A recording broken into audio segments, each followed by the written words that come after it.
hapa leo waandishi wa habari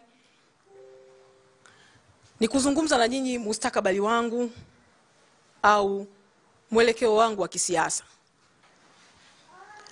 Nilitaka kufanya kwa siri kwa sababu mama yangu aliniuliza, umeniambia mengi, unapitia changamoto nyingi, lakini je, ni muhimu kufanya wazi?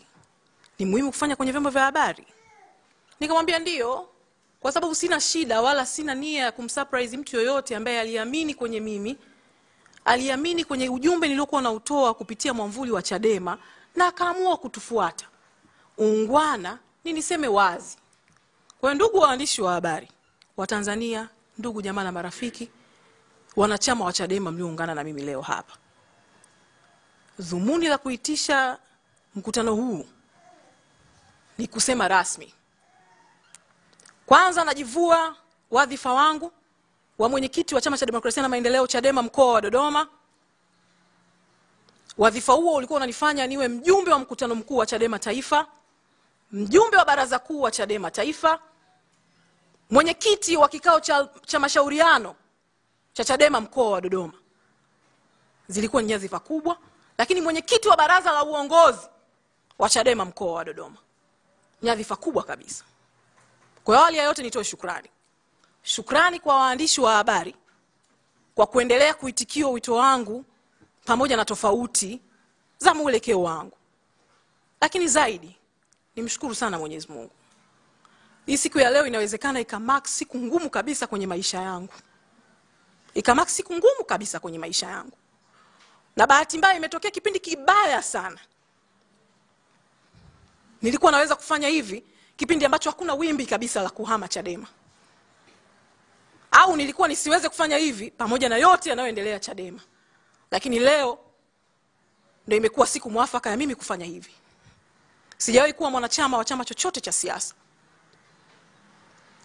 Sijawahi kuamini kwenye itikadi ya chama chochote cha siasa Tanzania. Chama hiki kilikuwa ni chama changu cha kwanza, ambacho kilikuwa kinabeba matumaini yangu, matumaini ya njia ambayo naweza kupita kufikia matumaini ya watu wengine. Kuna maeneo Dodoma imefika wakati siendi kwa sababu matatizo yaliyopo ni makubwa kuliko muscles zangu za kutatua hayo matatizo. Matatizo ya ardhi Dodoma yamekuwa makubwa sana. Sana kabisa. Imefika sehemu siwezi kwenda kwa sababu siwezi kuendelea kuahidi wana Dodoma kwamba haya ni matatizo bila kuwapa solution. Bila kuwapa mikakati ya kutatua hayo matatizo, lakini bila kuwa na platform ya kwenda kutatua hayo matatizo. Niliacha kwenda lakini sikuacha siasa kwa sababu ya mwamvuli huu wa Chadema. Nilijiunga na Chadema kwa sababu ya misingi ya kidemokrasia tunayoamini. Baba yangu amekuwa diwani wa halmashauri hapa. Baba yangu amekuwa kada mtifu wa Chama cha Mapinduzi. Lakini sikuwahi kujiunga na Chama cha Mapinduzi. Hata ilipofika tunatakiwa tukosane na baba yangu, nilikubali tukosane. Mimi nilikaa miezi 8 mimi na baba yangu hatuwasiliani wala hatuonani. Kwa sababu aliniuliza nilikupeleka shule au nilikulea ili ukafanye siasa za upinzani. Siasa za kimageuzi hizo ambazo hakuna direction unayopita nayo. Nilikupeleka shule ili uende ukawekwe ndani. Mimi nimewekwa ndani nikiwa mdogo kabisa. Naanza tu kufanya active politics za Chadema mwaka 2021, nimekaa kituo cha polisi pale. Walikuwa wanajiuliza, mgombea ubunge hapa by that time walikuwa Benson Kigaila, anauliza wakiwa kwenye sero ya wanaume, wazazi wa huyu mtoto wanasemaje? Mama yangu alikuwa sawa kabisa. Lakini baba yangu hakuwa sawa. Hakuwa tayari nifanye hivyo. Nilijiunga na Chadema kwa sababu naamini sauti yangu inaweza kusikiwa. Naamini kwenye misingi ya kidemokrasia, ikiwa ni pamoja na uhuru wa kutoa maoni. Je, unatafuta sehemu tulivu, safi na ya kisasa zaidi kwa ajili ya makazi?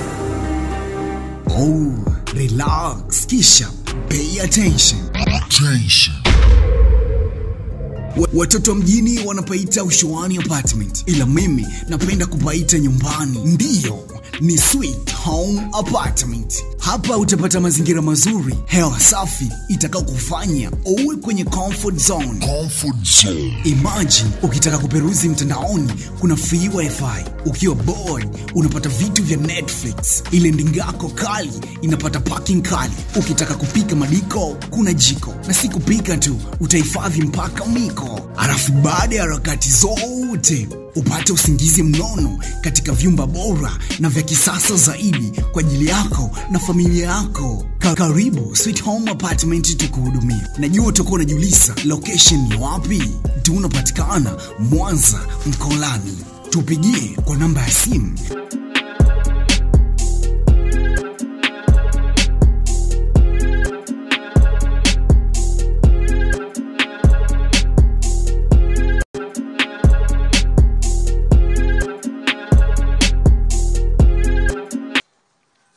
Nime-exercise hivyo vitu vyote wakati wote huo. Inapofika wakati mtu anayetoa maoni Chadema anaitwa msaliti, na tena haitwi msaliti hivi hivi tu, anaitwa msaliti kwa kupelekwa kwa mahakama ya umma. Ninyi mnajua mahakama ya umma ilivyo na nguvu. Nimejenga career yangu, nimejenga uaminifu wangu kwa Wanadodoma, na waliniamini pamoja na mazingira yote magumu. Mimi nilianguliwa kuwa mgombea ubunge, lakini niliporudishwa, siku chache nilizofanya kampeni zangu nikiwa sina fedha, nikiwa sina hiyo background kubwa, nikiwa binti mdogo, waliniamini, wakanipigia kura. Kura inapigwa ya kwanza, ya pili. Tulikuwa na vituo 911. Vituo zaidi ya 200 vilikuwa havina mawakala, lakini vituo vilivyobaki na mawakala, kura ilihesabiwa ya kwanza mpaka ikazidi kura 15,000. Kwa sababu nilipita kuzungumza na watu, na heshimu, naamini na kuelewa kwamba kuna watu walinichagua kwa sababu wanaamini kwenye Chadema, lakini wapo wengi walionichagua kwa sababu walinisikiliza, wakanielewa na wakachagua kuniamini. Kura zao zilikuwa ni dhamana kwangu. Kura zenu ambao baadhi yenu mpo hapa ilikuwa ni dhamana kwangu. Nitailinda, kuiheshimu na kuitunza dhamana hiyo chini ya Chama cha Demokrasia na Maendeleo, Chadema. Lakini haikuwa tu kwamba nipigiwe kura alafu baadaye tudisapie, baadaye tuje tuwaambie kwamba tuko kwenye chama kwa sababu tunalinda kuonekana sio wasaliti. Wananchi nyinyi, kundi kubwa mlionichagua, leo mnaenda kuambiwa kwamba Aisha ni msaliti. Kwa sababu gani? Just because niliingizwa kwenye kundi linaitwa G55, a WhatsApp group. Chama chetu kinaamini kwenye matumizi ya kimtandao wa kijamii kwa wanachama kuwasiliana, kwa wanachama kujadili. Lile group lilifunguliwa kama magroup mengine yote yanavyofunguliwaga, na tunaingizwa. Nimeingizwa kwenye group, naamka asubuhi najikuta niko kwenye group ambalo hakuna sehemu lilipanga kupishana na chama au lilipanga kukihujumu chama, kwa sababu tunaamini kuhujumu chama sio kutoa mawazo tofauti na chama. Nimeingia kwenye lile group, baada ya muda kadhaa nikaanza kupigiwa simu, nikasema niepushe hiyo dhama, nikajitoa kwenye lile group. Mimi ni mwenyekiti wa chama wa mkoa wa Dodoma, mjumbe wa baraza kuu, lakini na access na viongozi. Kama kuna kitu hakiko sawa na ili group linaonekana haliko sawa, nita communicate na viongozi, kwa sababu naweza kuwasiliana na hao viongozi. Tumekaa kidogo, petition ikaandikwa kwa maana ya maoni. Nimekuwa mgombea ubunge na nipo na rafiki zangu hapa ambao pia wamekuwa wagombea ubunge. Tuna group letu la wagombea ubunge.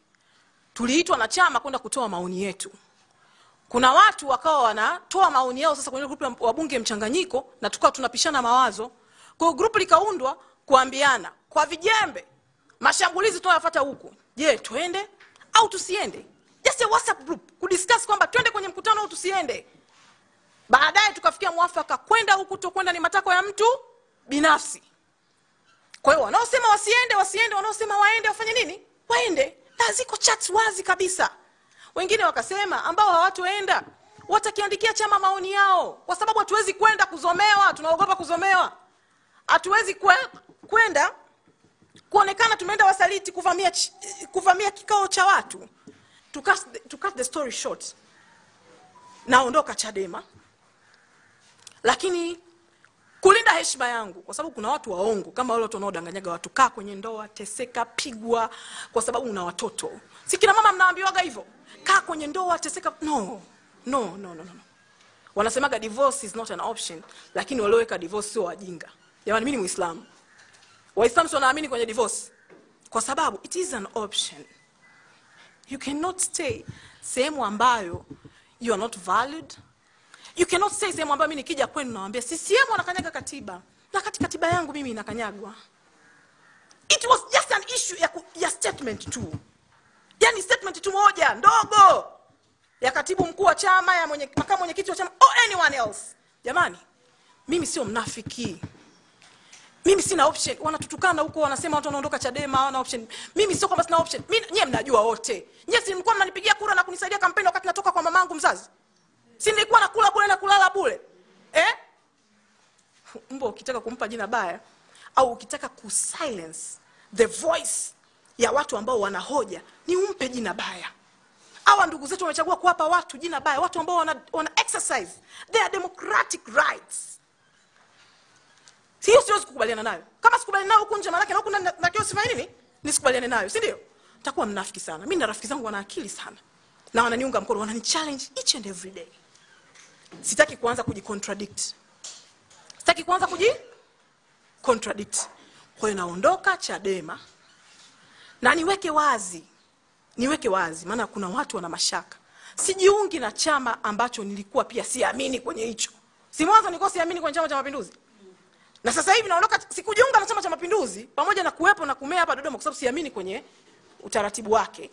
Siamini kwenye namna wanavyo exercise demokrasia yao. Na sasa hivi naondoka Chadema, lakini sitaenda kujiunga kwenye chama ambacho yani nakipinga kabla sijaingia.